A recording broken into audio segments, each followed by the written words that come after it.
వరకట్న వేధింపుల మీద శిక్షలు విధించే జడ్జిగా ఉన్నటువంటి ఆవిడే నటి అనేటువంటి ఒక పెద్ద పొజిషన్‌లో ఉన్నటువంటి అమ్మాయినే వేధించి, చివరికి ఇప్పుడు జైలు పాలైనటువంటి ఉదంతం మధ్యప్రదేశ్ రాజధాని భోపాల్‌లోని అత్తింట్లో అనుమానాస్పద స్థితిలో మృతి చెందిన నటి, మాజీ మోడల్ త్విషా శర్మ కేసు మరో మలుపు తిరిగింది.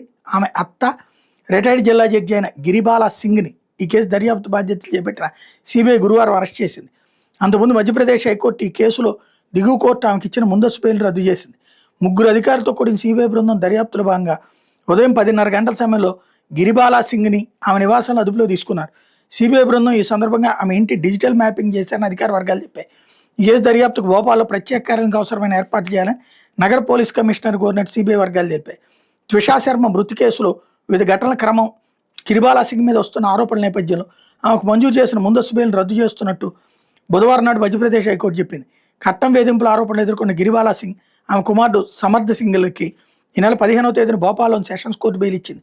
సొలిసిటర్ జనరల్ తుషార్ మెహతా బుధవారం సీబీఐ తరపున కోర్టులో పిటిషన్ వేశారు. త్విషా అత్త గిరిబాలా సింగ్, భర్త సమర్థ్ సింగ్ని ముందస్తు బెయిల్ మంజూరు విషయంలో దిగువ కోర్టు అన్ని అంశాలు పరిగణలోకి తీసుకోలేదన్న విషయం అర్థమవుతోందంటూ పేర్కొన్నారు.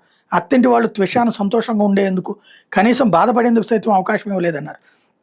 ముందస్తు బెయిల్ పొందిన గిరిబాలా సింగ్ 18వ తేదీన మీడియా సమావేశం ఏర్పాటు చేసి త్విషా శర్మ మీద అనేక రకాలుగా ఆరోపణలు చేస్తూ ఆమె ప్రతిష్టకు భంగం కలిగించడానికి ప్రయత్నించారని చెప్పారు. గిరిబాలా సింగ్ తనకు బలువడిగా ఉపయోగించుకుని ఘటనా స్థలంలో ఆధారాలు తారుమారు చేశారన్నారు.